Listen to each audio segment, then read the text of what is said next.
Alrighty. Alrighty.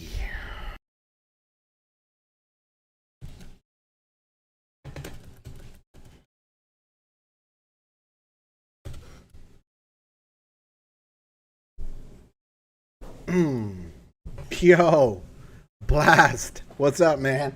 I hear. What's up, man? What's going on? Good to see you. Good to see you. Good to see you. You just, bro, you're a bullet. You are a bullet. That's notification squad right there, brother. Yeah, notification squad, my brother.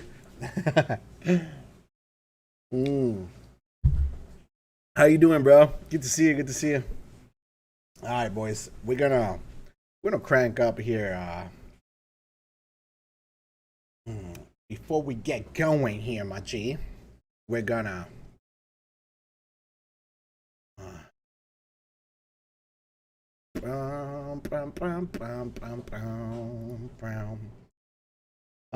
let me do a little something here. How's it going with you, brother? How's your day? We're about to watch some videos here with the community. Would absolutely love to see something. What's that thumbnail? Yo, I just made that. I made that thumbnail a little while ago. Stream is now live. I have to make a new one. I definitely have to make a new one.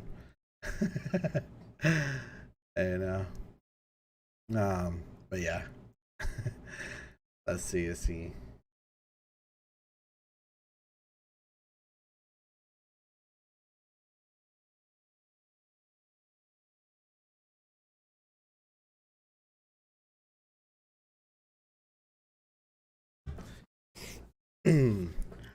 What video, if you don't mind me asking, what video you follow me from? Was it a beatboxing video? Was it what kind of video was it?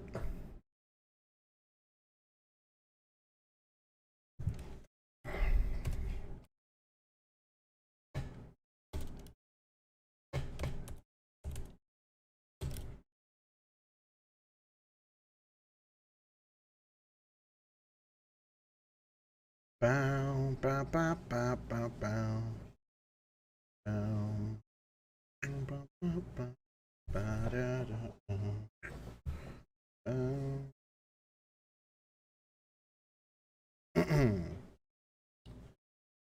All right, cool.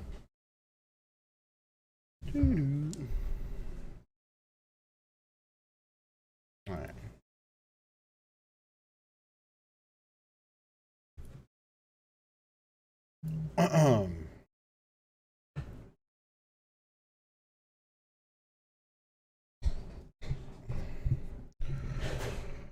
Who can two married men spot who is unmarried?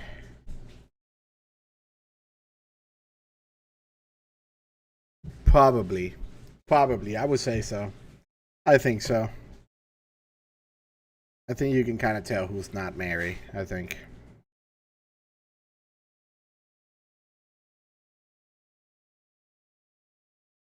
Bow, bow, bow, bow, bow, bow, down.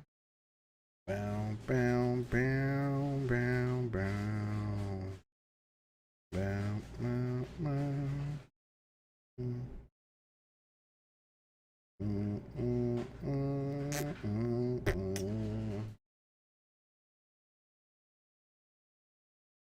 I think so too. Yeah.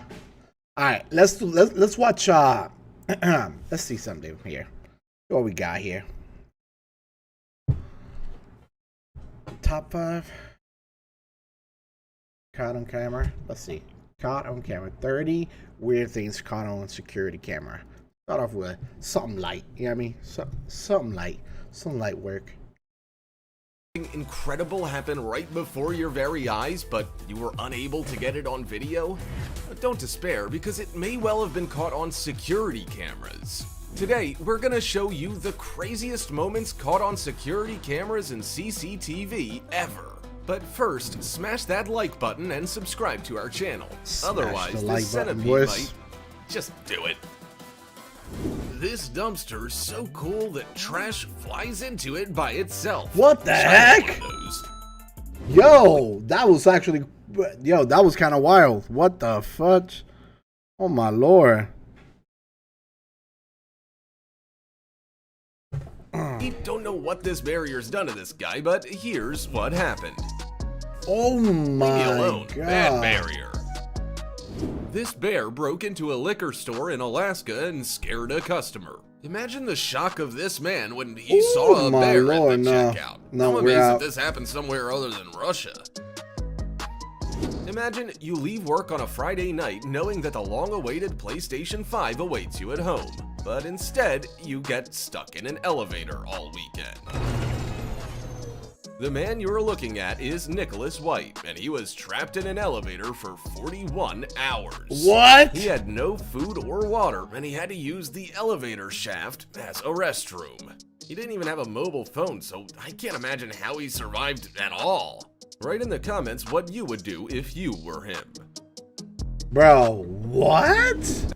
Oh my God. Automatic dustbin. What else has 2021 got to offer? Have you ever been scared that a rat can swim up your toilet? Well, now you know that it's not an urban legend.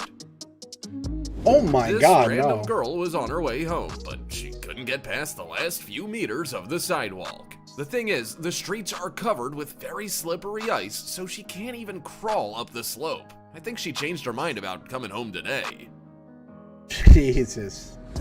A slope 120 meters wide and 100 meters high collapsed, including the roadbed of a national highway of Route 168 at Hotonara, Japan. Dang. And here is... no comment, just watch it. Some random dude decided to smash the window of a Renault Kangoo with a brick, and karma came back to bite him in the face. How do you like that, Elon Musk? Arecibo Observatory survived the boss fight from James Bond, but couldn't survive 2020. The iconic observatory in Puerto Rico has been destroyed after a 900-ton metal platform suspended above the telescope collapsed. Dang. This woman was just hanging out by her pool in California, but suddenly a 7-point earthquake started. Her actions? Save the phone! Fortunately, her husband heard the screams and came to her rescue from home. He took the phone and as soon as it was safe, saved his wife from the terrible tsunami waves. Listen to how proud he is of himself. Tsunami waves were coming out of the pool, were hitting her. No, this man just described those tiny little things as tsunami waves were coming out of the pool. This is what happens when a silly girlfriend sees a girl who is more beautiful than herself, even if she's made of sand. This girl climbed onto the glass barrier just to rip off the head of the sand sculpture in the lobby of the Royal Hawaiian Hotel. And she also pulled a nose off the sculpture before wobbling off the barrier while her friend recorded her. Maybe she was offended that even the sand girl has a boyfriend. I think it would be fair to lock her up and only release her when she makes an exact replica of the sand sculpture. This girl decided to surprise her boyfriend and dance on the table. What could possibly go wrong? Oh, now, dude. While this girl was falling, a 140-meter bridge fell in Taiwan. Holy shit, Smalls, bro. This worker's the luckiest man ever, and here's why. He had just dodged a stream of molten metal at a temperature of 1,200 degrees Celsius. Oh my God. These two just took the elevator together, and the guy annoys the girl the whole way. But when the door opened, the girl took revenge on him. This random guy was just walking down the street, and suddenly a street cat attacked him and knocked him down with one punch. Hey man, you need to hit the gym if you get attacked by a raccoon. He twists his ankle, bro. When this girl's boss left early, she decided to relax. But Oh, she took it a little too far.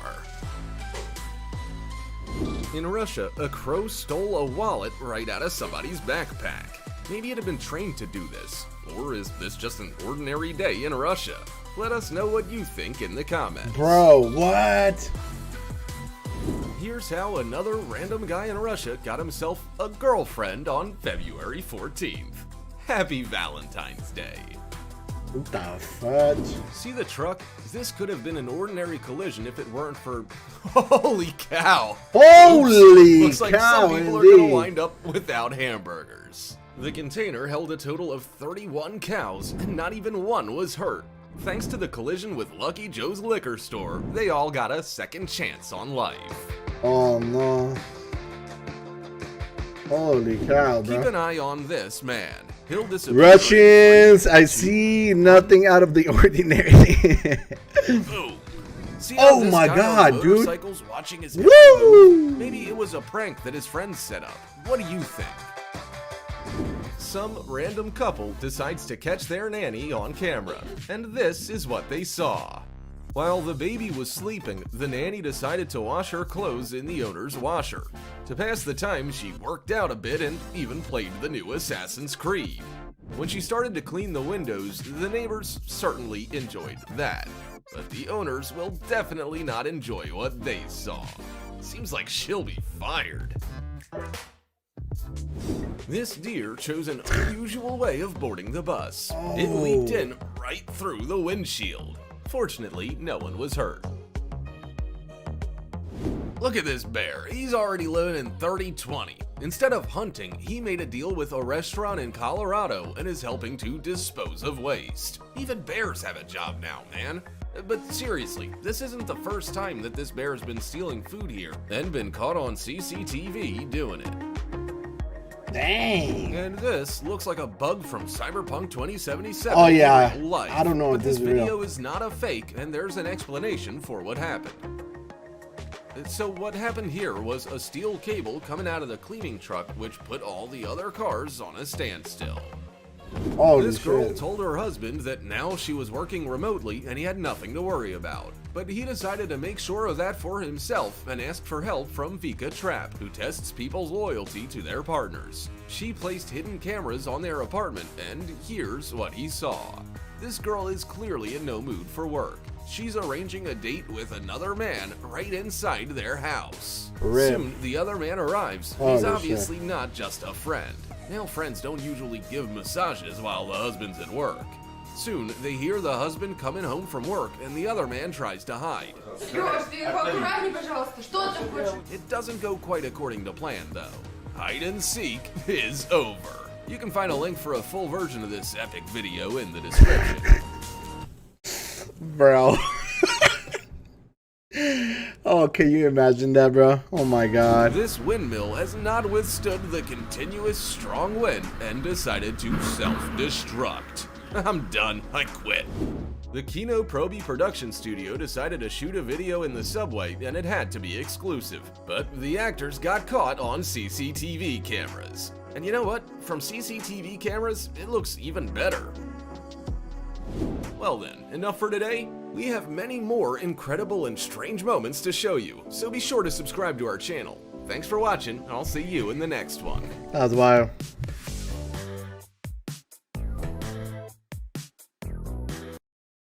That is wild, brother.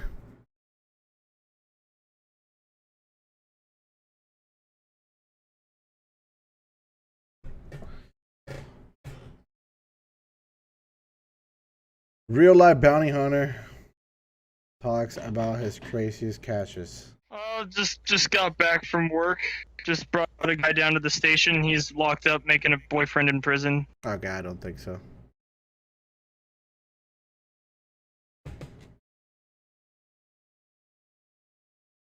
Oh, 1 day ago. Top. All right, let's boy. All right, boys. We're about to hit a Nuke top 5 Vuki. Let's get it. You guys get the schnaggies out, boys. Top 5 ghosts caught on camera. the Magnolia Hotel. The Magnolia Hotel in Seguin, Texas is said to be extremely haunted by multiple ghosts. The hotel was built in 1840 and Hey Jersey, what's up? Stopping in to say hi to everyone. I didn't get the notification, sorry, but I'm here. Hells yeah, Jersey, how you doing? Good to see you. Good to see you. Hells yeah. Why is there 5 people watching and only me chatting? I don't know, Blast. I don't know. I wish I could chat for them. over its 180-year history. Good to see you though, Jersey. I hope you're having a wonderful weekend. I hope you're chilling. Many people have passed away inside its walls, some even taking their own lives. The current owners of the hotel, Jim and Aaron Getty, claim because I wasn't in the chat yet. That's right, Jersey. Jersey got all the talks, boys. to have experienced intense paranormal activity while living there, and many of the hotel guests have captured ghostly images of spirits that haunt the hotel. One of the most active spirits in the hotel is said to be that of a 12-year-old girl named Emma. Oddly enough, Emma never even stayed. All right, boys, listen. I have an actual question. This is an actual question for you guys. Do you guys like it like this, the setting, the way it is right now, or would you prefer it like this? All right, like this. I can go ahead and turn this off. This is for my Twitch. So this is more for Twitch right here. So don't worry about that. Would you rather like this? That's noise? Okay, like this? Okay, like this. All right, cool. So I'm gonna go ahead and turn event list off. Pro gamer mode? Yeah. I stream on Twitch. So I stream a lot on Twitch. So this is how I stream on Twitch naturally. Like that because I'm blind, but you're funny. All right, cool. All right, sounds good. In the Magnolia Hotel, I'm down like but this. The man who violently took her life did live there. In 1874, a man named Wilhelm Faust horribly ended little Emma's life using an axe. Bro, that's Wilhelm a terrible was way still to staying go. at the Magnolia Hotel when he was caught and executed for his crime. It is said that both the angry spirit of Wilhelm and the gentle child ghost Emma are both forever trapped inside the Magnolia Hotel. Paranormal investigators Colin and Peyton from the YouTube channel The Paranormal Files traveled to the Magnolia Hotel to do an investigation at the allegedly haunted inn. Bro, I shit you not, when I first started YouTube, I was like super close to like do it about a partner. You know, I wanted to do like paranormal stuff, but I don't know. I just I don't. Yeah, I don't know. I don't know if that's something I always wanted to do. You know what I mean? Like I want to do everything. You know what I mean? It's just it could be a little too much. What if something gets attached and like and comes over and shit? You know, I don't want it. They experienced something. I used to watch Nuke Top 5 months ago, but stopped because I got scared of the dark. Bizarre. Sorry to hear that, brother. You'll be fine though. That's right behind me. Yeah, that's odd. That's where they said that thing likes to whistle in here. Oh, the cameras for your house? Yeah. Do you listen to firework? Yeah, it is. It's not a gun.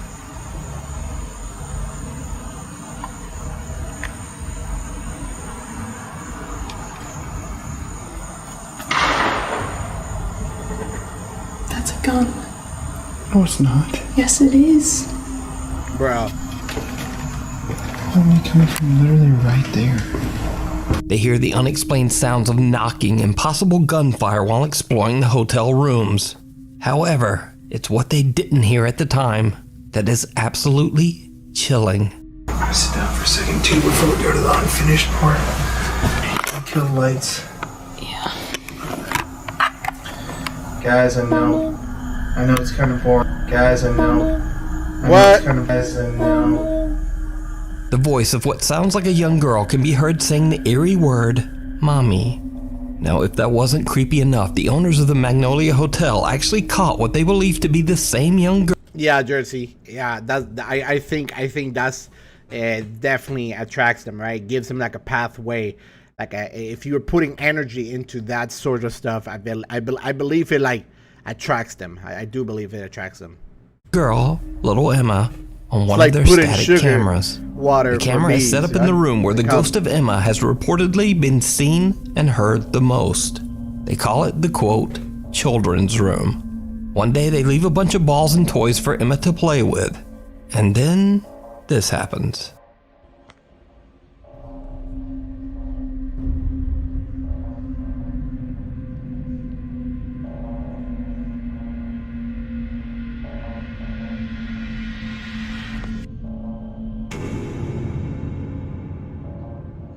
Dang. It's 10 a.m. for you? Balls on the floor mysteriously seem to just start rolling around on their own. But what's most bizarre about this footage is the strange shadow figure that follows right after the unexplained movement. Could it be that the spirit of little Emma is playing with the toys?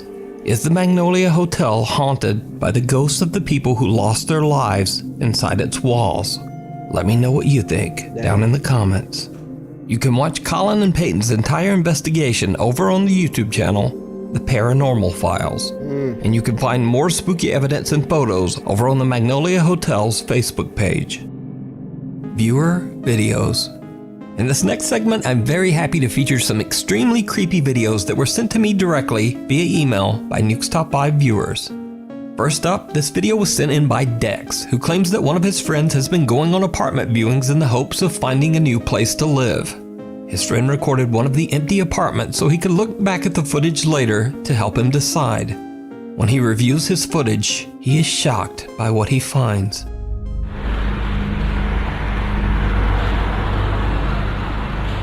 Yeah, Jersey. I don't blame you.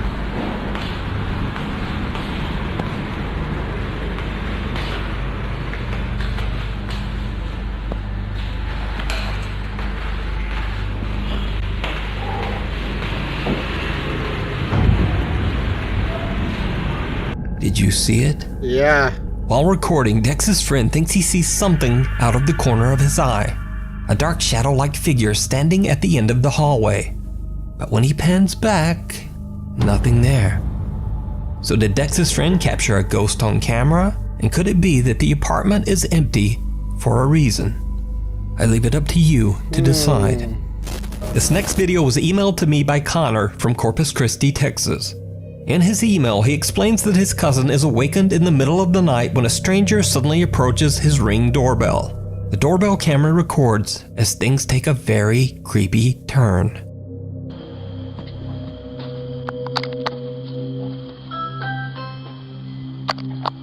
He looks drunk or something.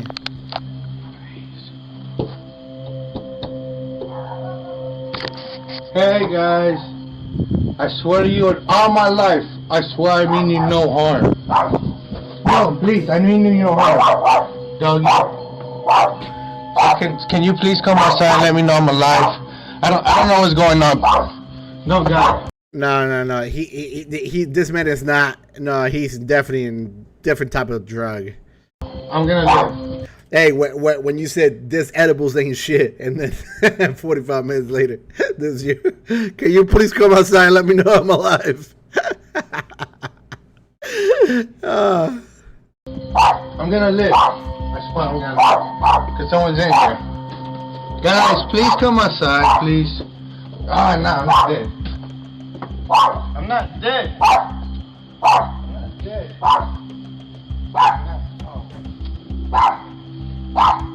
I ain't gonna come outside.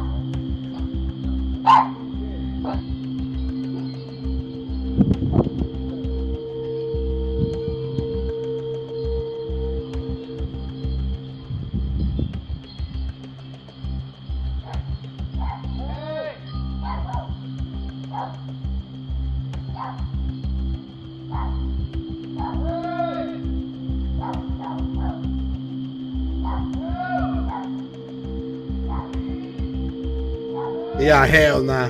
Nah, we ain't about it. The man who rang the doorbell is odd and erratic as he pleads for them to open the door and let him inside. Understandably, they don't answer the door, and the man eventually walks away defeated, loudly yelling, "I'm not dead." Connor's cousin has no idea what happened to the man, and the scary event remains a mystery. But I'd guess some chemical substances were probably involved. If you see a video that you think would be perfect for the top 5, or if you have a ghost hunting channel and you caught something great, contact me at nukestop5@gmail.com. Visits to the funeral home. Chinese ghost hunter and popular live streamer Xiao Long is back with another scary adventure at a creepy abandoned funeral home in Jinjiao City, China.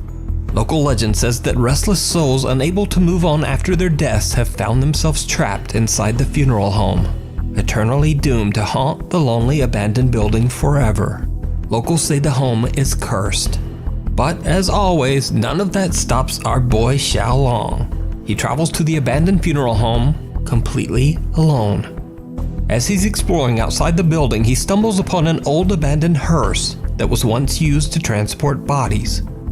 What happens next is truly bizarre. Yeah, hell no.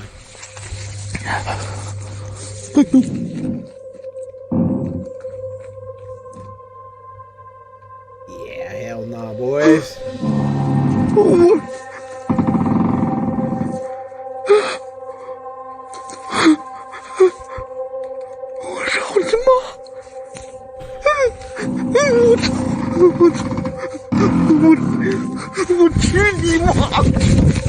Xiaolong fans love the Jersey, creepy hell live no. stream and Hell demand no. that he return to the haunted funeral home for yet another visit.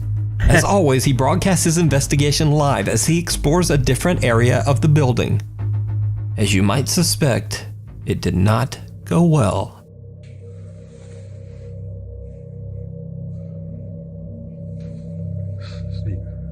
哎呦我操你妈呀！我去你妈的！哎我操！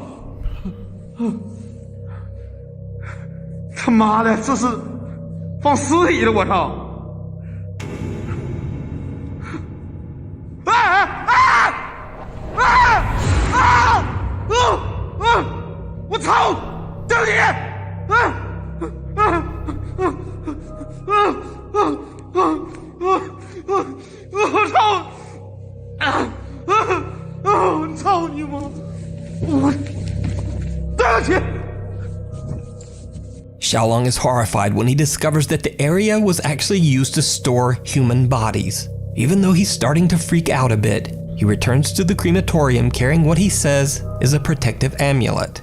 He finds an old oven, it did and not go that's well. when he sees something absolutely horrifying. 操你妈！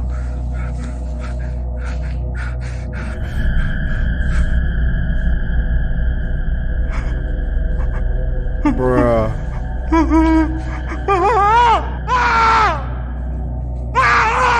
What the fuck? Holy shit. No. This guy's screaming. Bro, this guy's putting a show at this point. He's putting a show. Nobody goes, that was just so movie-like. You know what I mean? That was like super movie-like. All right, think about it. You heard, let's think about this. You heard the build-up first. Right? The build-up. And then, like, bro, it was just, it was very movie-like. Yo, Rain, what's up, my G? Good to see you, brother. Long time no see. I hope you're doing amazing, Rain. Good to see you, brother.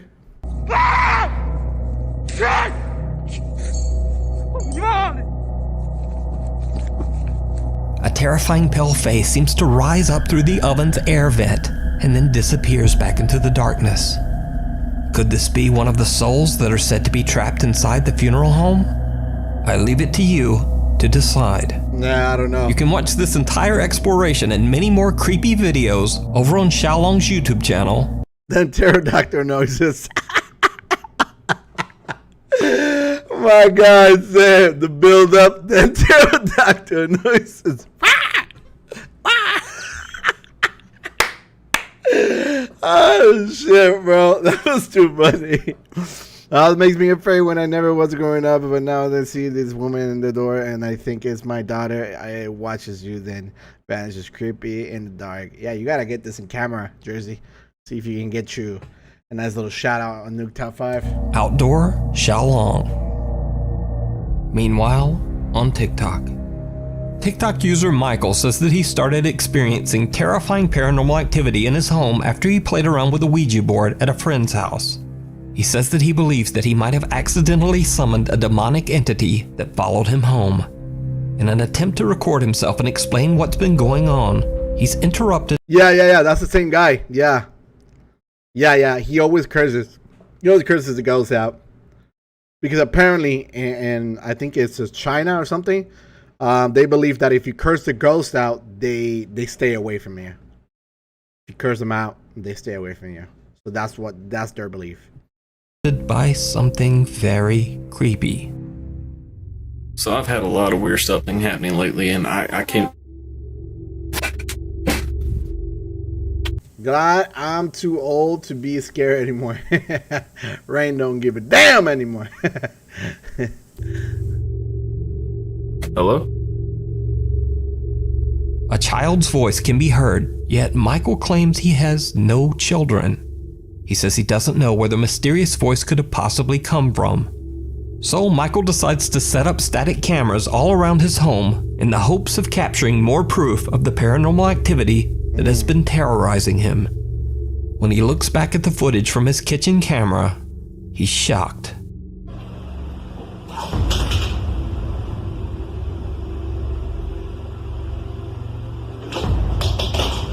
What the hell?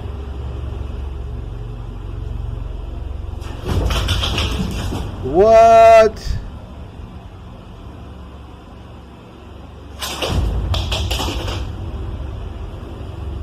Michael and his girlfriend Heather decide to do another Ouija board session, this time to try to get answers as to what is going Why do people insist on playing Ouija? I don't get it. Why on. But things take a terrifying turn. H.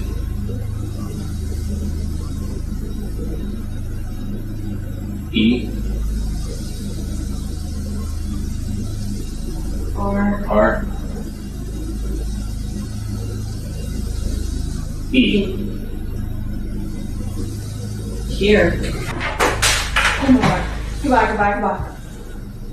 Oh my god, I don't want to do this. I don't want to do this. I'm freaked out now.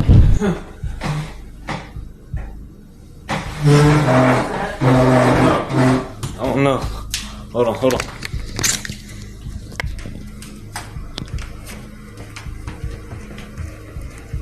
Was that upstairs?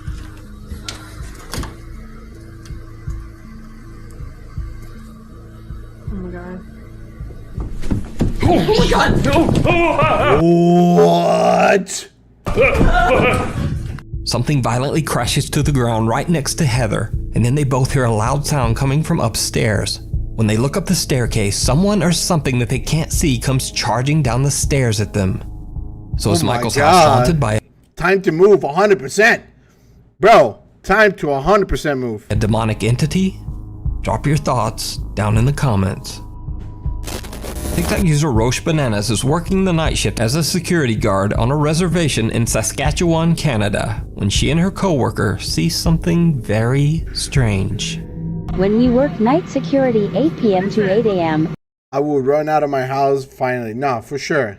and we see something coming at us at midnight. Who is it? Raylan!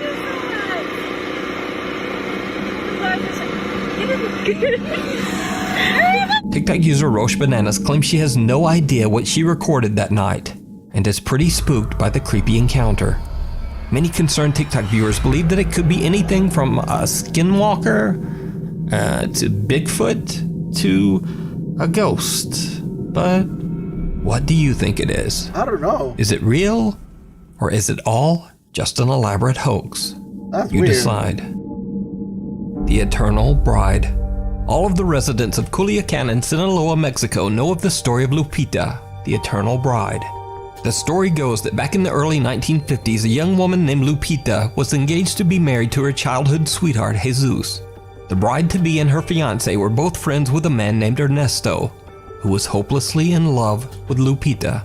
But Lupita had no romantic interest at all in Ernesto. Ernesto was driven mad by his jealousy, and on the wedding day, he took the life of Lupita's husband-to-be as she watched on in horror. Ernesto then took his own life. Lupita was so traumatized by the event that she never recovered and just completely lost touch with reality. Every Sunday for the next 30 years, Lupita would dress in her wedding gown and walk to the church cathedral in town. Oh man, that's rough. After her death in 1982, she was buried, and it is said that she aimlessly roams the cemetery grounds, still in her wedding dress to this day. Damn. A paranormal investigator from Mexico who happens to share the name Ernesto from the YouTube channel Zona Paranormal Veracruz is joined by his friends and fellow investigators El Payaso de la Toledo and Lorena Jacobo. Together they explore the cemetery late at night. That's sad and creepy. Yeah, that's pretty sad and creepy. They hear strange, unexplained sounds all around them, and then this happens. Hey.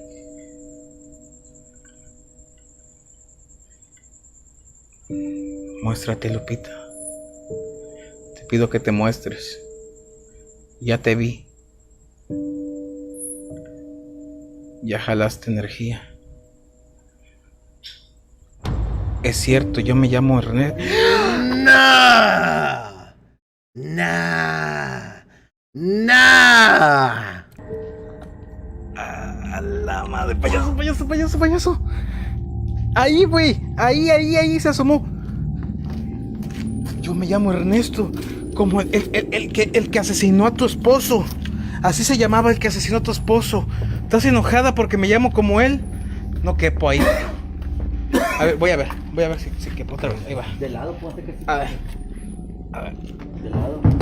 Ay, payaso. Espérame. El bote. Espérame. Ay, güey. Ay, Ernesto, no cabes, güey. Ay, güey. Algo me está jalando, güey. Algo me está jalando la espalda, güey. Mira. Chinga.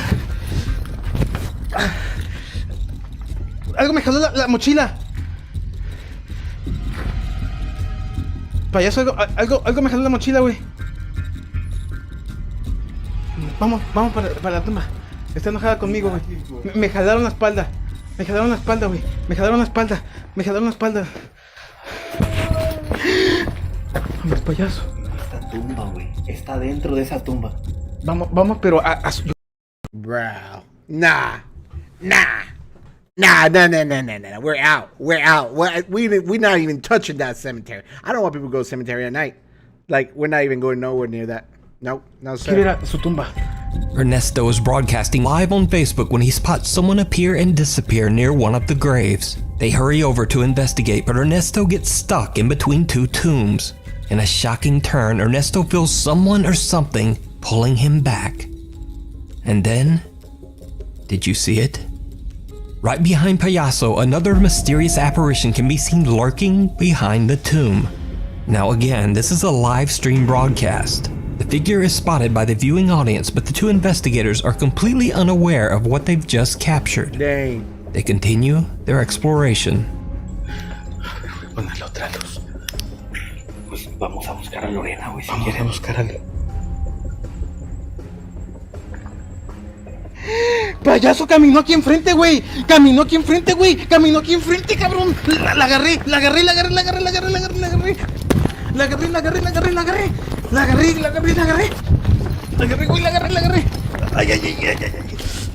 rodilla, güey. La rodilla. Lore. Vamos a ver a Lore, güey. Vamos a buscar a Lore. Vamos a buscarla. Lore. Sigue mandando saludos.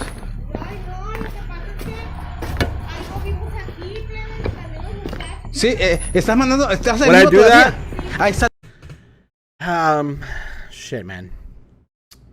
Maybe if I had like an insanely big ass audience, you know? If it like a humongous audience, then maybe, you know what I mean? Maybe. And we'll do a little live stream, you know what I mean? At the cemetery or something like that. Let's go check it out. Hey, you down, Ray? I'm down, brother. I'm kind of down. But I don't know how long I'll stay there, you know? Está Lorena y está en vivo, señores. Lo que vimos a la novia. Yo también. La agarramos. Ey, pero yo también la estoy viendo y la gente también aquí. Es que dicen que me puede seguir porque yo me llamo como el que mató a su esposo. Me jalaron la mochila. Había un lugar donde no cabía. Y me jalaron la mochila. A ver, les voy a enfocar para que vean que Lore sigue en línea. Aquí estoy yo. A ver, miren. Aquí estoy. Lore sigue en vivo. The guys see an apparition that appears to be wearing a long white dress. They quickly go to find fellow investigator Lorena, who's broadcasting her own live stream in a different area of the cemetery. She explains that she too saw the figure of what appeared to be Lupita, the lonely bride. Now, as I mentioned, this stream was live, so it would be very hard to fake. But what do you think? Let me know down below. You can check out more of Ernesto's creepy live streams over on his YouTube channel, Zona Paranormal Veracruz. Thanks for watching. Follow me on Instagram here, Twitter here, or hey, look at that, it's a TikTok. Anyway, hopefully I'll see you next. Hey, look at that, it's TikTok. Bro, that's wild. Alright, boys. This island kept a dark secret until 2004. Let's get it. This story was kept top secret by the US military until 2004. The story itself is unbelievable, but it's the warning twist band at the very end. Yo, dog ears, what's up, man? But before we get into today's story, if you're a fan of the warning, I know they're coming up. They're coming out with a whole album coming up soon. It should be soon. I think it should be maybe this year. It should be this year, if I'm not mistaken. That's a hard one. I know it is alive, but it's such a massive spirit. So, do you think that was real? Maybe it could have been staged, Jersey. It could have been staged. For all we know, there was probably a couple people, working with them. You know what I mean? But yeah, it could have been staged. a fan of the strange, dark, and mysterious delivered in story format, then you come to the right place because that's all we do, and we upload 3 or 4 times every week. So if that's of interest to you, please replace the like button's hand sanitizer with lubricant right before they go out to run some errands. Also, please subscribe to our channel and turn on all notifications so you don't miss any of our weekly uploads. All right, let's get into today's story.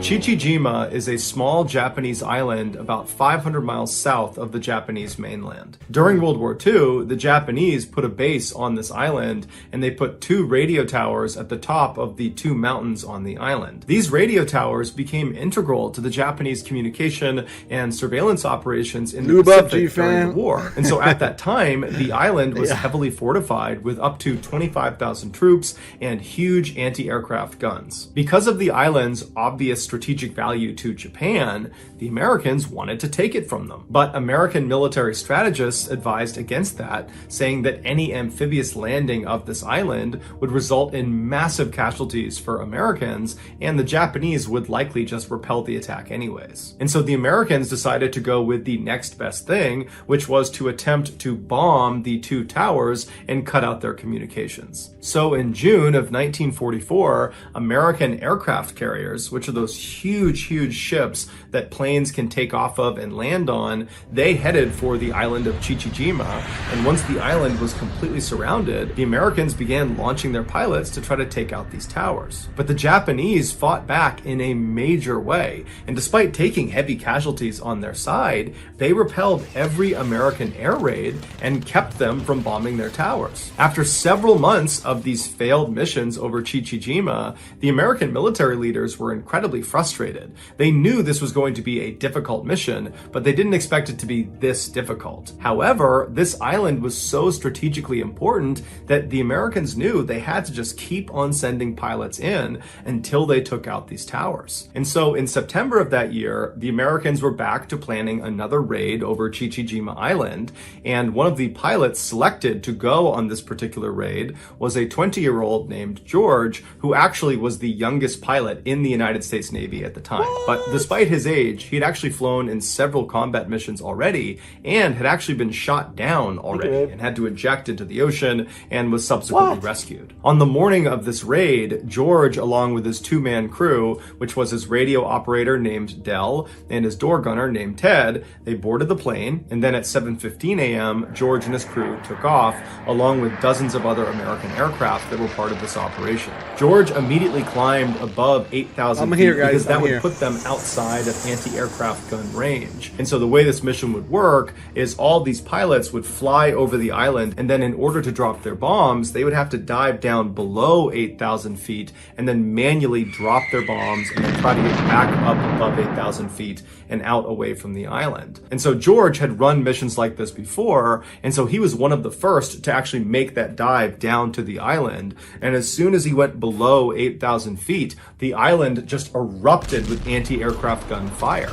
And so all these rounds are coming up, flak is popping all over the place, and George almost immediately notices the side of his plane gets hit. But the plane's stable enough that he decides he's just going to keep on diving down and complete the mission. And he's yelling back to Ted and to Dell to hold on, and they get all the way down to 3,000 feet when George releases two 500-pound bombs that are direct hits on the radio tower he was assigned to bomb. But at this point, George's plane is now engulfed in flames. It can barely fly, and so George is again yelling at Ted and Dell to hold on. He's pulling back on the lever, and he begins to turn himself away from the tower out towards the water, and he manages to fly away from the island, but he can feel the plane starting to go down. Now, George had previously been shot down before, and what he learned from that is how important it was to fly as far away from the enemy as you possibly can before you bail out of your plane. Because if you bail too early and you land in the water right near where the enemy is, you'll just get captured. And so George was holding on to that lever and keeping his plane up as long as he possibly could. And so he's flying and getting lower and lower and lower and closer to the water, and Ted and Dell are yelling at him that they gotta jump out. Meanwhile, outside,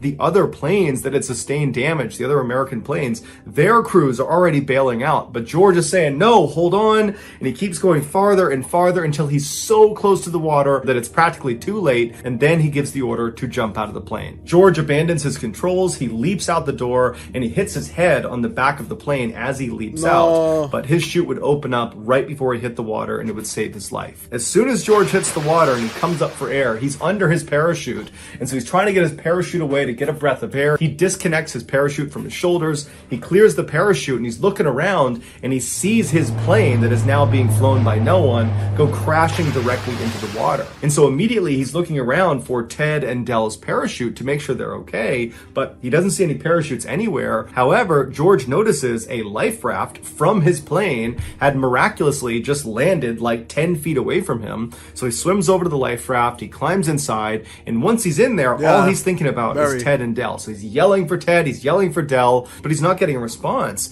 And so George turns around in the raft. So now he's facing towards the island, and to his horror, way off on the horizon, right near the edge of this island, are Japanese patrol boats that are speeding in his direction. He knows they're coming to get him and the other people that had jumped out of these planes. And so George turns back around, he leaps onto his chest on the front of this raft, and he starts using his hands to swim as fast as he can away from this island. The whole time he's screaming out for Ted and Dell in hopes he's going to find them. Little did he know that both of them had not survived the crash. One had not even jumped out of the plane and had died on impact, and the other had jumped out, but their parachute had not inflated. And so George is swimming as fast as he possibly can, and he's yelling out for Dell and for Ted, and he's looking, but he doesn't hear them, he doesn't see them, and he knows that not only is he not going to find his friends, but there's just no way he's going to outswim these boats. And so at some point, he just turns around and sits in the raft, and he's looking towards these patrol boats, and he knows that at some point they're going to come up here and they're going to capture him.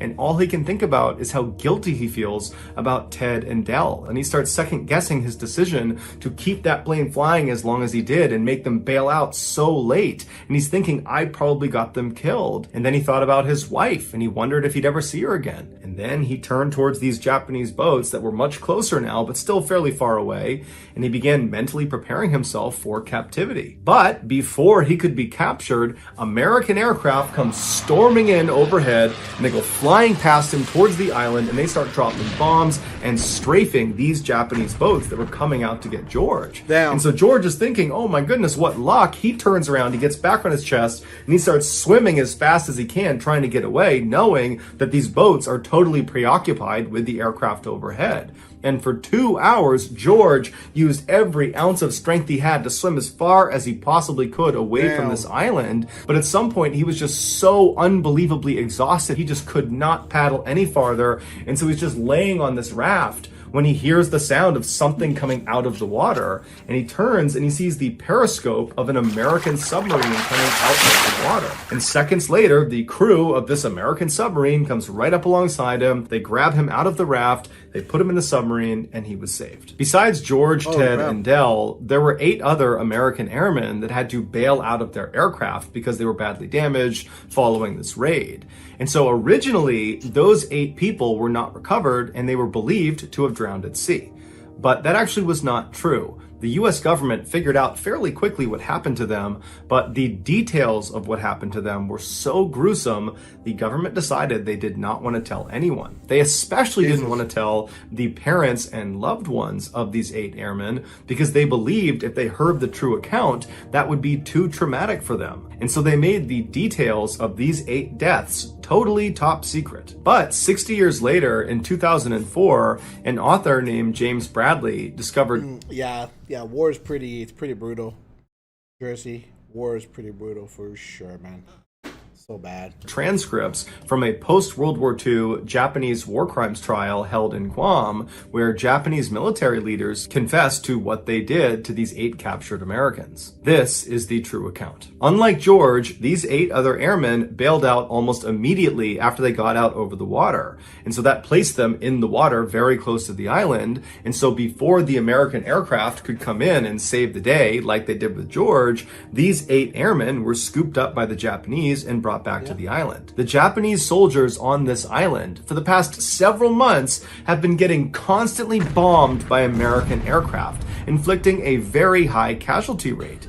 And so these soldiers hated the Americans, and they wanted revenge against the Americans. And so suddenly you have these 8 American prisoners on this island with no one to protect them. And so what do you think happens? The Japanese decide they're going to exact their revenge on these 8 men. Within 24 hours of being captured, the 8 men were kind of huddled up in one section of the island when one of them, Marv Mershon, who was 19 from Long Beach, California, was grabbed by a Japanese commander, stood up, and moved to the central area within their military camp, and they tied him to a tree, and this commander encouraged all of the other soldiers to beat and kick Marv. And so all day long, soldiers were coming up and just beating the crap out of Marv. Jesus. And Marv is tied to the tree. He can't do anything. And these 7 other prisoners are forced to just watch because they can't do anything. And so that night, the same commander comes back and he unties Marv from the tree, and he tells these 7 other prisoners to stay where they are. And this commander and several other Japanese soldiers, they take Marv and they march him away from the group into the jungle,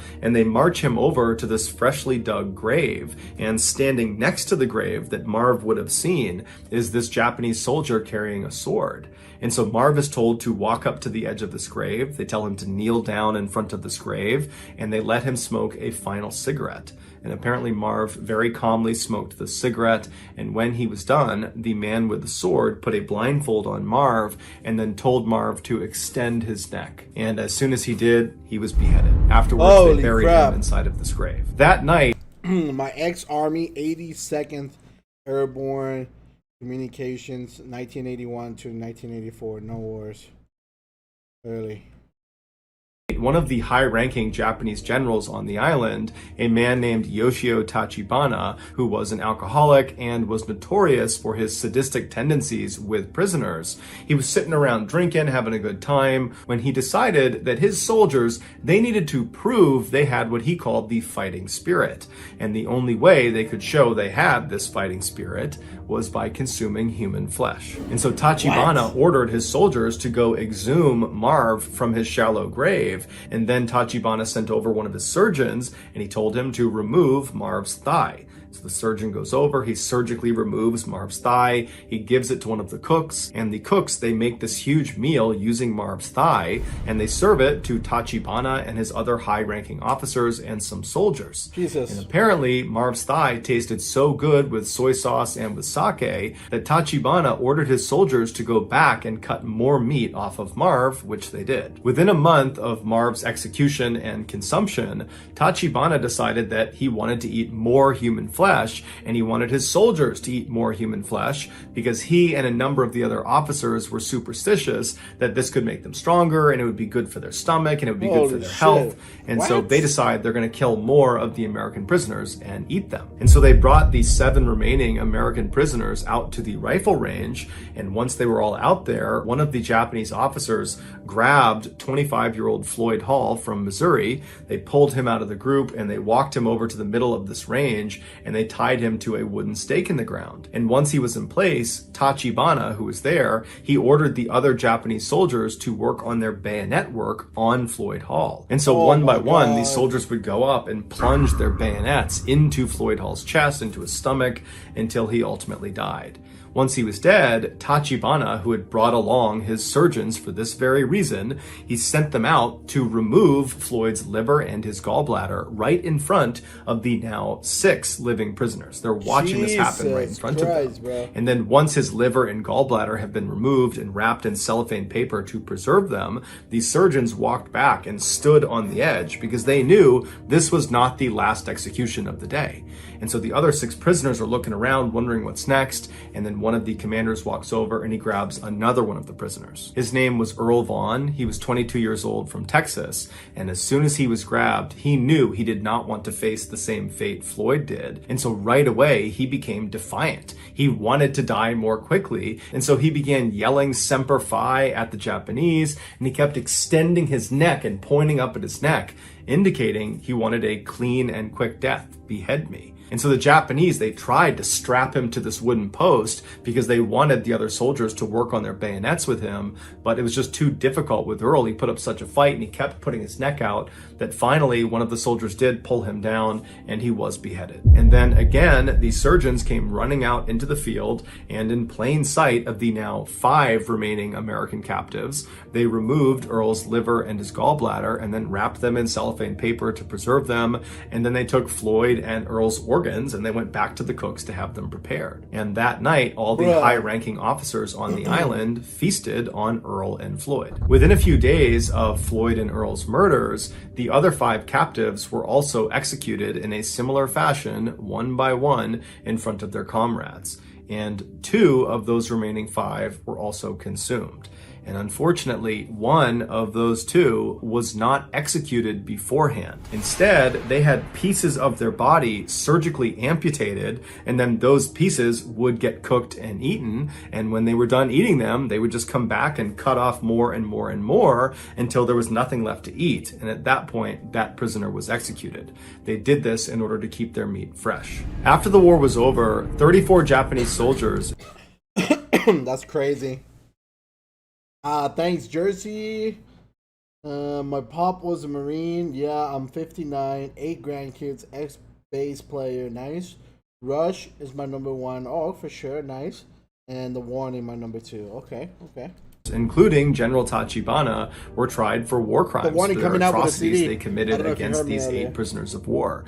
They were all found guilty, and they were all hanged and buried in unmarked graves in Guam. The other men on the island that witnessed these atrocities and didn't do anything about it, or participated but in some sort of secondary way, they were also tried for war crimes, found guilty, and sent to jail, but all of them were released after 8 years. George was 80 years old when he finally learned about the atrocities on Chichijima Island that he so narrowly escaped. He, like everyone else that was learning about this, was horrified and disturbed, but more than anything, George felt a deep sense of guilt for having survived. But what we can all say for sure is that George did not waste his second chance at life. George H.W. Bush would go on to become the 41st president of the United States of America. And his son, also named George Bush, would go on to become the 43rd president of the United States of America. Two world leaders who would change the course of history forever, who never would have been if George Sr. had bailed out of that plane near Chichijima Island just a few seconds earlier. Think about that. So that's going to do it, guys. If you found the secret in today's episode, let us know in the comments section what it is and where you found it. So give us the... All right.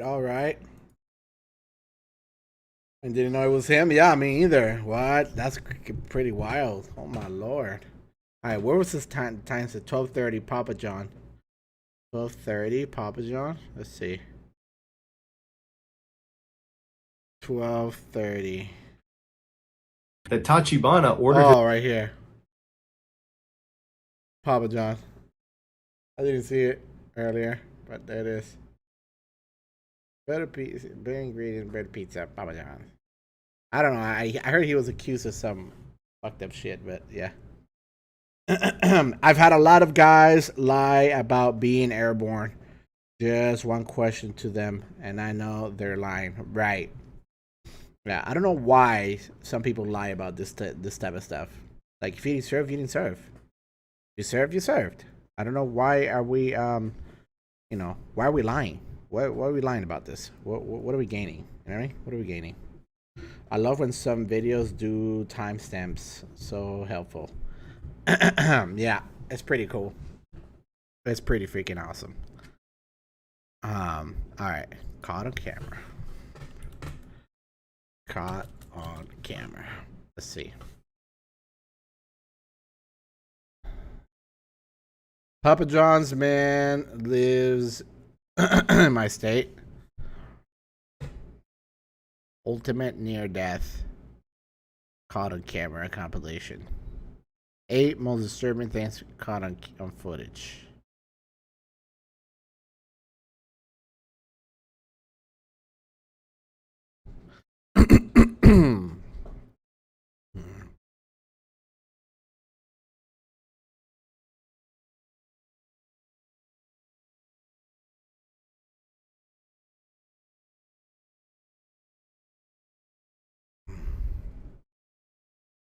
Here's the question. How do you jump school? Banning teach you know how to throw up on a plane.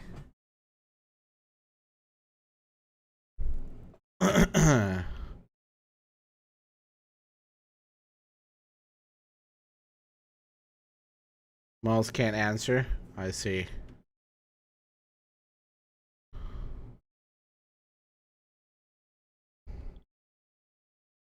Alright, let's see this. Most disturbing things caught on dashcam footage.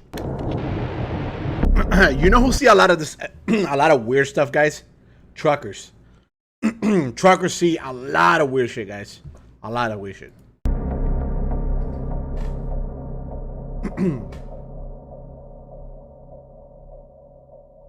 In this first video, the dashcam footage from a truck caught the exact moment an ambush took place. The video clearly shows as multiple people alongside the highway use an improvised roadblock made of tree branches to force drivers to stop. The people responsible were multiple illegal immigrants angered by a recent demolition of a makeshift camp they had set up. As soon as the truck stopped, they would climb the guardrail and throw multiple sticks, rocks, and even lumps of concrete at the driver. Luckily, the driver would make it past the roadblock, though he would claim that in the moment he feared for his life, and unfortunately he would receive multiple wounds from items thrown through the windshield that would ultimately require him to seek medical attention.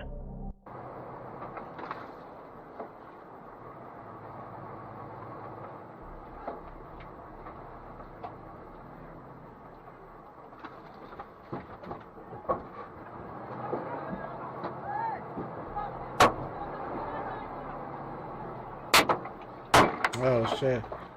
Yeah, bro. Fuck it. Run him over. Run him over. Run him over, boys.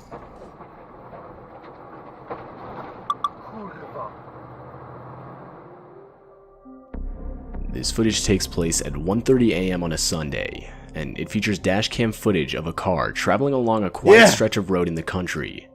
As the car approaches an intersection, a hooded man can be seen standing with his head bowed in the middle of the road.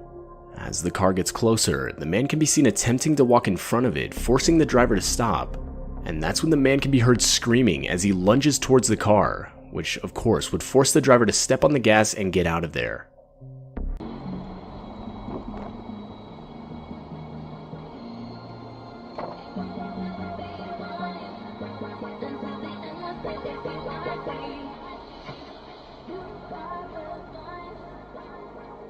Bro.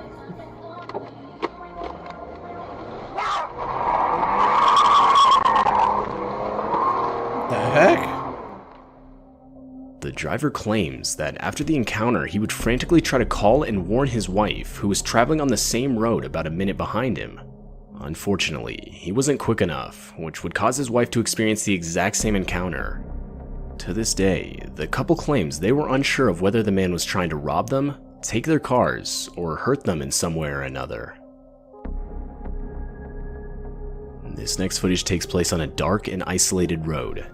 It starts out with nothing out of the ordinary, when just as the car rounds a bend, an out-of-place figure wearing a suit with a briefcase and an umbrella comes into frame. And directly after, another identical man can be seen. The men would retreat into the long grass, where suddenly it's clear there are multiple men looking identical to each other. They seem to have been startled by the vehicle, as if they had been caught, when suddenly, further down the road, yet another figure can be seen, this one holding a flare. It's still unclear what happened next, or what the driver truly witnessed that night. Though, many believe the driver had drove right in the middle of a cult, taking part in a ritual of some sort. What the heck?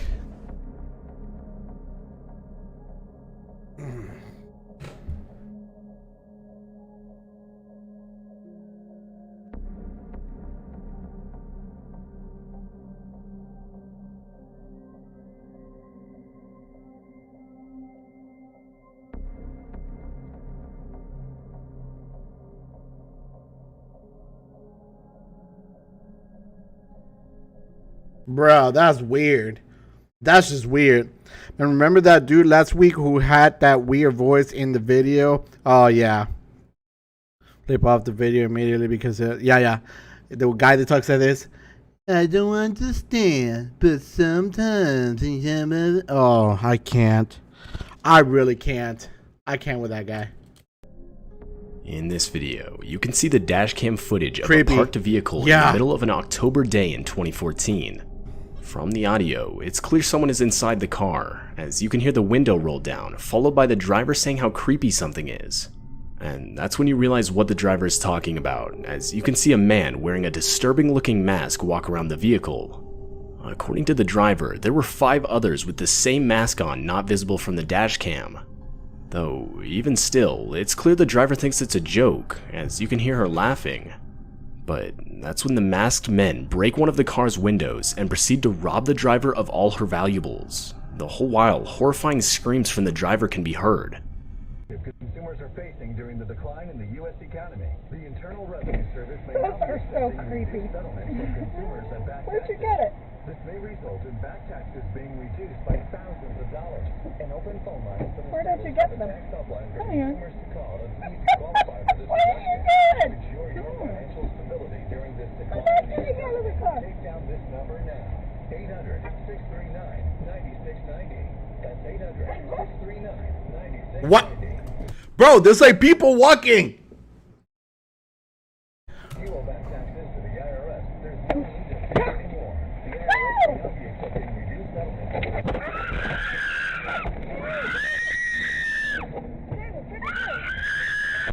Bro, my man, oh my God, he's not even helping her. Bro. I mean, okay, okay. Here we go. Hear me out on this, all right? This is where being a man kind of sucks, all right? Because if you're a guy and a girl's in trouble, that you as a guy, for some random reason, you are expected to go and help her. Now, you know how many guys have died trying to help girls? Yeah, it's not so funny anymore, right? But you know how many guys have gotten shot, stabbed, because they want to go help, right? Because they are expected to go help. And it's like, what if these guys have weapons? You know what I mean? Maybe he has a family or whatever the case may be. Sometimes like the best you can do is just call the cops, right? You know, there's been cases where women play like they're being robbed, and the second the man tries to come help her, you know, she's in it. She's in the jig. You know what I mean? And then now the guy gets robbed or he gets hurt or whatever the case may be. So like, I don't know, man. I don't know what to say. This footage was taken in the middle of the night in a desolate field located in Saudi Arabia. Almost right away, you can see as the driver is slowly approaching a white figure that looks to be holding a cane off in the distance. As the footage progresses, the white figure starts limping towards the vehicle, and after a few seconds, the driver can be heard panicking. After a while longer, the figure continues to move towards the driver, and now obviously terrified, the driver can be heard yelling commands at the figure that can basically be translated to back up and get away from my car. Near the end of the video, the figure can be heard making a shrieking noise directed at the driver.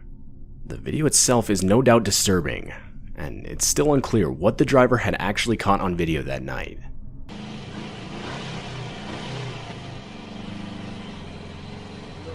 Yeah, you can at least say that, yeah. True.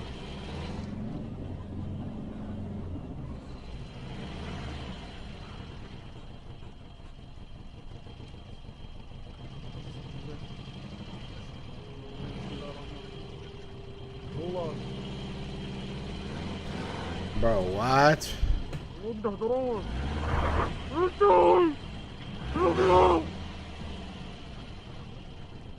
Oh my god, that's creepy. That's creepy, boys. What the fuck?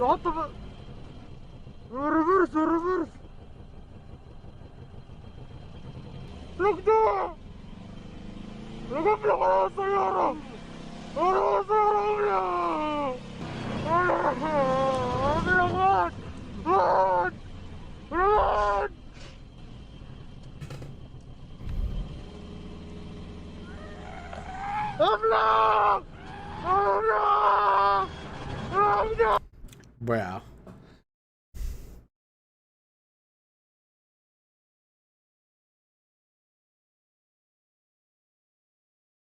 People set up scenes, yeah. This footage comes from a police cruiser's dash cam, and in the footage you can see as 3 officers are attempting to assist the owners of a car that had broken down on the side of the road. Though, as the footage progresses, the officers look behind them as if to react to a noise. And that's when all of them desperately try to get out of the way of a car coming straight towards them at an extremely high speed. The car would barely miss the officers and come to a screeching halt further down the road. The driver of the vehicle was discovered to be intoxicated 26-year-old Cedric Keith Henson Jr. Though the parked vehicles would receive serious damage, luckily no one was hurt. Dang. Fuck, I can't sleep now, thanks. I'm sorry, dog. My bad, bro. Because I would be out, yeah. I get run it over. Run it over, boys. I'm not kidding.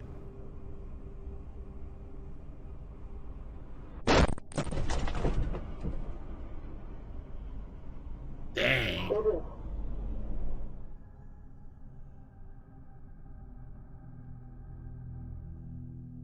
Back in 2016, a sort of killer clown phase would shake Americans for a few months. It basically consisted of multiple people dressing up in clown costumes. For many, the motive was simply to scare people. There was a bunch of clowns back in Florida. Oh my god. Though others would actually rob and even kidnap people. And during that time, in 2016, a family would drive home in South Yorkshire late at night when their dashcam would capture a clown step out in front of their vehicle. The clown would proceed to just stand there and wave, until after a few seconds, the clown would sprint towards the vehicle. The driver of the vehicle would desperately go in reverse, until finally going back in drive, forcing the clown to get out of the way. Yeah, bro. Let's go right back at him.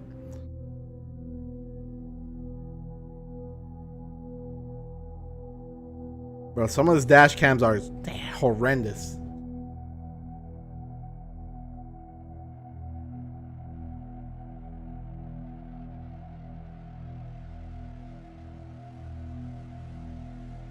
It's a very very bad dash cam.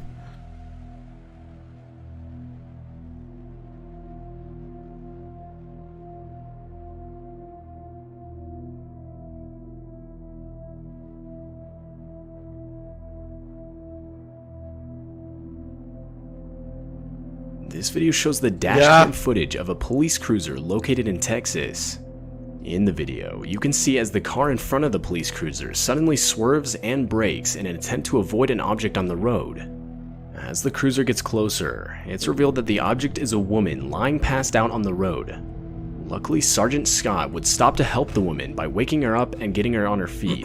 The woman was overall suspected of having been intoxicated when she ran her car into a nearby ditch and walked back up the road just to pass out moments later. What's terrifying is just how many times she had been almost ran over prior to Sergeant Scott stopping to help her.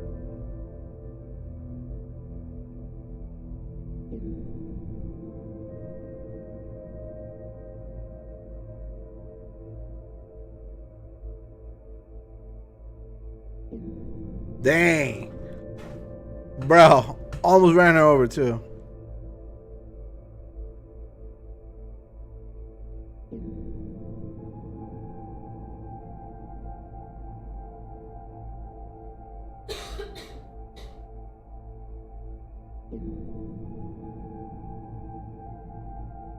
Jesus. That's crazy. Subscribe to this dude real quick. Oh no. Oh, was that it? Was this it? Oh yeah, subscribe to it.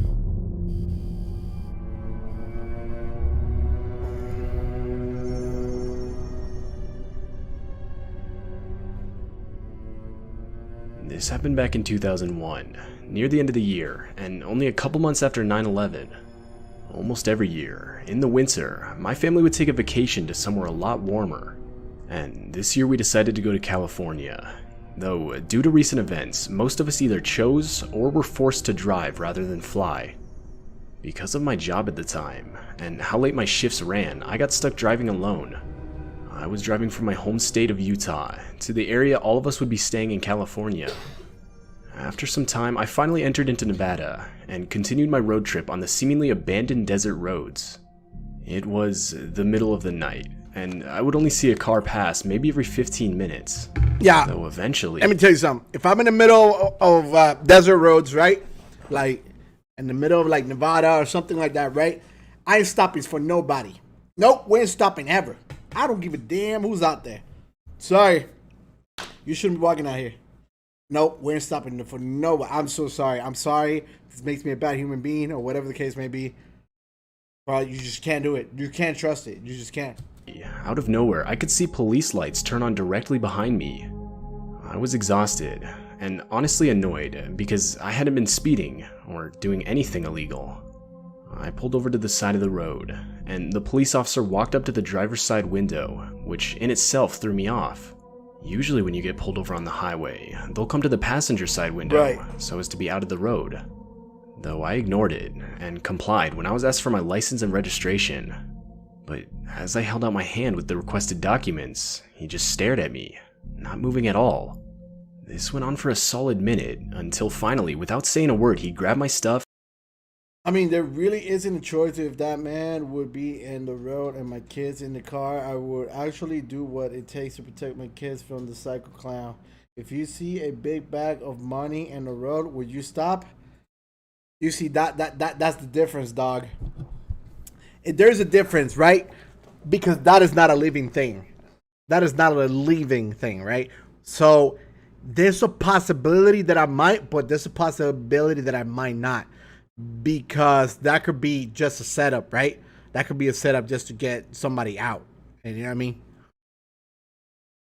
Like maybe I'll like park right next to it, you know, have somebody grab it, you know what I mean, and we're out, you know what I mean? But it's just, you know, something that is living, you know, a living thing out there. I'm sorry. I don't know, man. It's just so many bad things happen to people when they try to help others. And naturally I want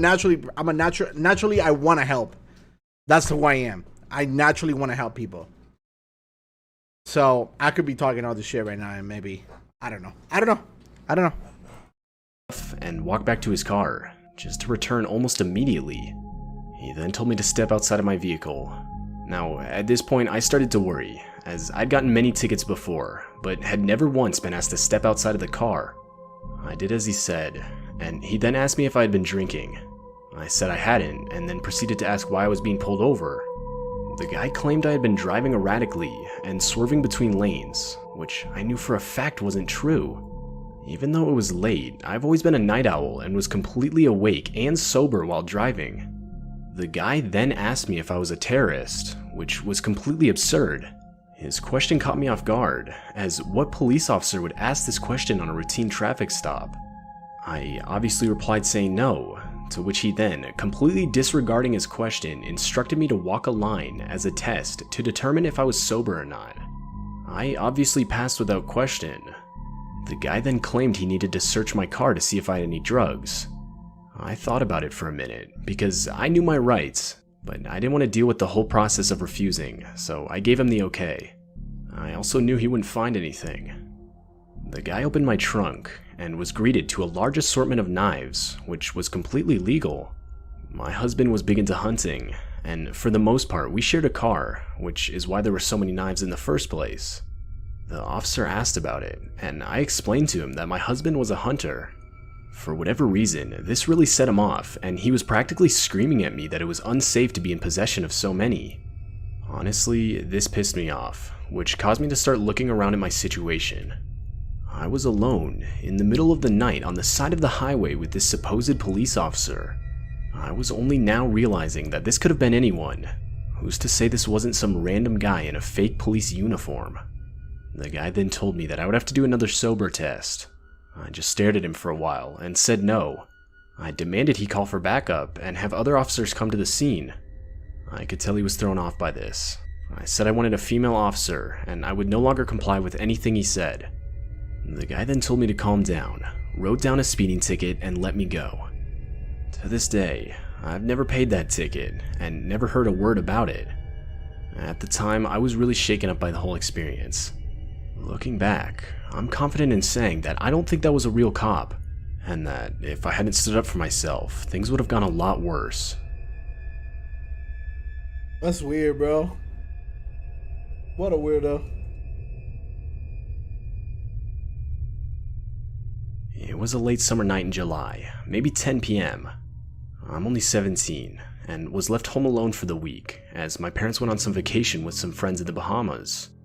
It was this late into the night that I realized I'd forgotten to take the dog out for a walk. Our dog was really young, and I knew that missing even one day outside would not have been fun for him. So, I figured a late night walk around the neighborhood would have been better than none at all. Damn, that's crazy, Jersey, really? That is wild. We were out for around 30 minutes. I was now upstairs in my room playing Xbox with the volume really loud, though I swear I could hear noises coming from downstairs. Being 17, I just chalked it up to nothing, but eventually I was forced to mute the TV and listen closer, as the sounds weren't stopping. But of course, right as I muted the TV, there was nothing. I resumed playing my game for another hour, when I heard it again, only louder this time. I was sure I heard it this time, and was honestly a little freaked out. To prove to myself that it was nothing, I decided to go downstairs to the basement where I thought I heard the noise coming from. But as soon as I opened the basement door, I was hit with a wave of cold air. I went downstairs, and noticed one of the windows was wide open. I was 100% sure I'd closed and locked all the windows in the house prior to me leaving to walk the dog. I was ready to make a run for it when something stopped me. I turned around, and for the first time, I noticed the basement closet door was slightly cracked open. My family never used this closet. The door was always and should have been shut. I stood in front of that door for what felt like an entire hour, debating whether I should open it all the way. Finally, I moved closer and put my hand on the doorknob. But before I could open it, I could hear the clear sound of shuffling coming from the other side. I have never run faster up a flight of stairs in my life. I went to my bedroom, locked the door, and called the police. When they arrived, they came in and searched the house. But not even 5 There's ways. People are weird like that, bro. 5 minutes into their search, I could hear a gunshot from downstairs, followed by a lot of commotion. A few minutes later, the police came out with a deranged-looking man, who, by the looks of it, was most likely homeless. The man was put in the back of a police car. The police proceeded to tell me that when they had opened the door to the closet, they found the man sitting in a corner pointing a gun at them. The man shot one bullet towards the cops, but luckily he missed, and the cops were able to disarm and arrest him. The scariest part was how close I was to opening that door myself, and likely being shot. Dang.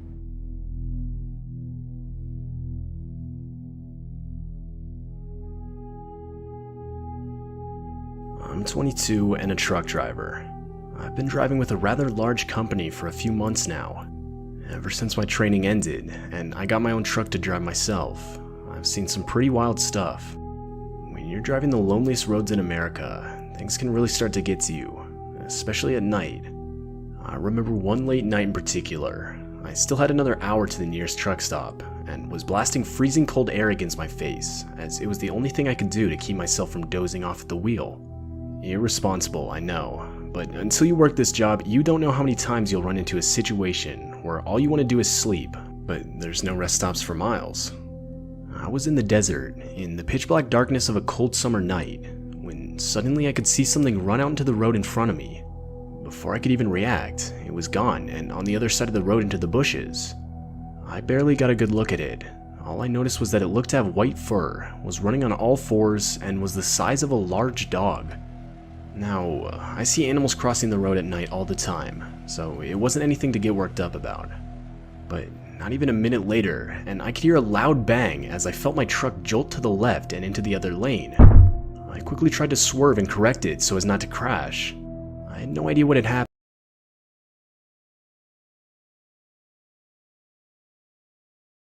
They found a $100 bill rolled up in a mouse hole below a mobile house home. Really? That's weird. My best guess was that an animal tried crossing the road just as I was going past, and somehow hit me so hard that it jolted my truck to the left. I pulled over to the side of the road so I could see if there was any damage. I got out and walked to the other side, which revealed a large dent in the side of my trailer. As I got closer to inspect it, I realized how large it actually was. It was 5 feet wide and 7 feet tall. No real shape to it, just a general dent. I physically couldn't imagine what animal could have been that big and hit me. I thought maybe it could have been a boulder that rolled down from the side of a hill and smashed into me. But I wasn't driving next to any mountains, or even any hills. I was in a completely flat desert. That's when I could hear the sound of dirt crunching under footfall behind me. I turned around and my stomach dropped. Standing not even 50 feet away from me, I could see some large white creature. The best description I can give would be a very large, yet deformed dog. It then stood up on 2 legs, as if to size me up. It stood a good 7 feet tall with abnormally broad shoulders. I couldn't move. I was frozen in place. We locked eyes with each other for a moment, until out of nowhere it snarled at me and turned around to walk away slowly, now using all 4 of its limbs. I stood there for at least a minute, trying to gather my thoughts. Though, after coming to my senses, I booked it around the front of my truck and back inside, locking the door.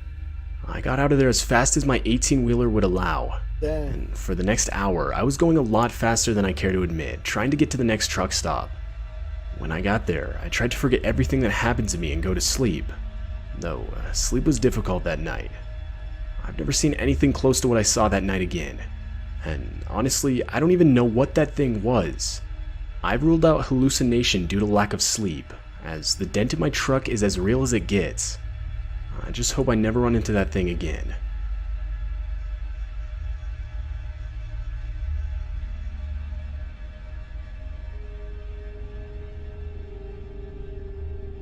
When I was 16, I used to babysit a lot. It would mostly be for family friends, but I would occasionally be recommended to some family I didn't know, and have to babysit kids I'd never met before. Though, this night, I was babysitting for a family friend of ours, who I provided my services to multiple times in the past. The first few hours were completely normal, though come around 8 or 8:30, the kid, Katie, asked if we could go outside to play on the swing set in the backyard. Now, at this point it was already getting pretty dark, though after much pleading I agreed, but only for a bit. After a few minutes of being outside, I started getting a weird feeling like we were being watched. I can't really explain it, but for whatever reason, all of a sudden I got this feeling. I, of course in reaction, looked around, but didn't see anyone. Though, needless to say, I was still a little freaked out, so I took Katie inside. I also reasoned she had to go to bed soon anyway, so it didn't really matter. I put her to sleep at around 9, and proceeded to go to the living room to watch some TV. But about 10 minutes later, I could hear the sound of rustling outside the house. I figured being the babysitter, I had to check it out, but after walking outside, I didn't see anything, so I just assumed it was an animal and went back inside to the living room. About 20 minutes later, I could hear footsteps from Katie's room, so without even a second thought, I went upstairs to put her back in bed. I opened her door, and that's when my heart dropped as I quickly noticed that she was still fast asleep in her bed. Now, while it was dark in the room, I could see somewhat due to the moonlight coming in from the window. I looked in the corner and saw a shadowy silhouette kneeling down looking back at me. I immediately turned on the light in the hopes of revealing nothing there. But no, the light revealed a grimy looking man that I'd never seen before. Before the guy could even move, I ran to the neighbor's house who would call the police. When the police arrived, they found the man in the exact same position as before, but now with the light to the room turned off again. The police would of course arrest the man. The man would later confess that he had been living in the basement of the house for around 6 months, going in and out through a hole in the side of the house. He also said that the whole time he had been watching the family while they were outside and while they were sleeping. What? This experience has haunted me ever since it happened. Holy I haven't babysat ever since. Dang. That's wild. Dude, that's happened before. Remember that guy that was living under that girl's he was literally sleeping under her bed for months. For months. That person was sleeping under that girl's bed. And she had no idea. That is crazy. Ay, ay, ay.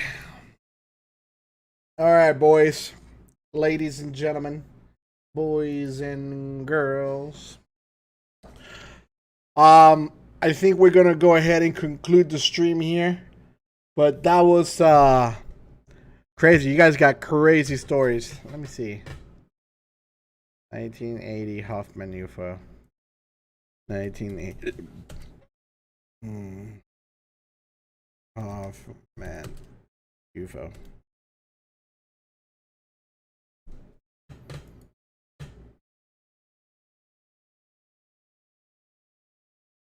$1980 Hoffman UFO. G-Fan now knows I'm a girl. Oh, I knew you were a girl, Jersey. I believe you told us. I believe you told me last week. Or last stream. Yeah, last stream. Last time.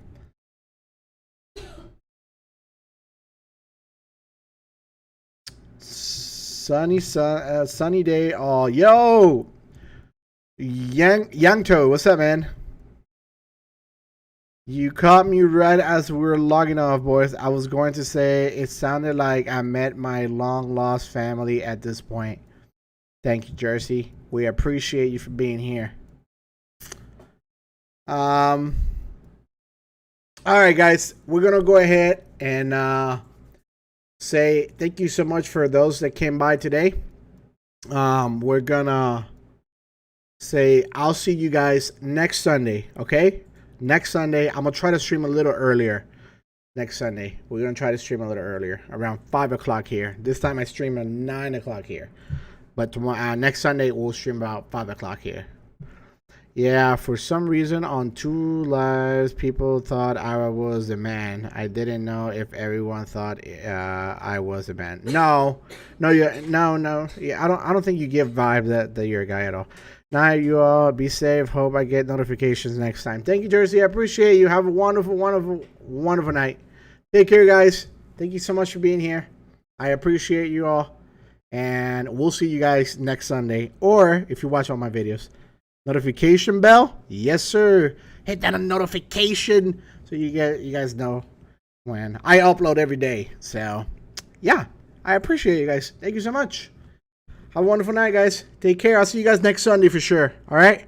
Peace out, guys. Be safe.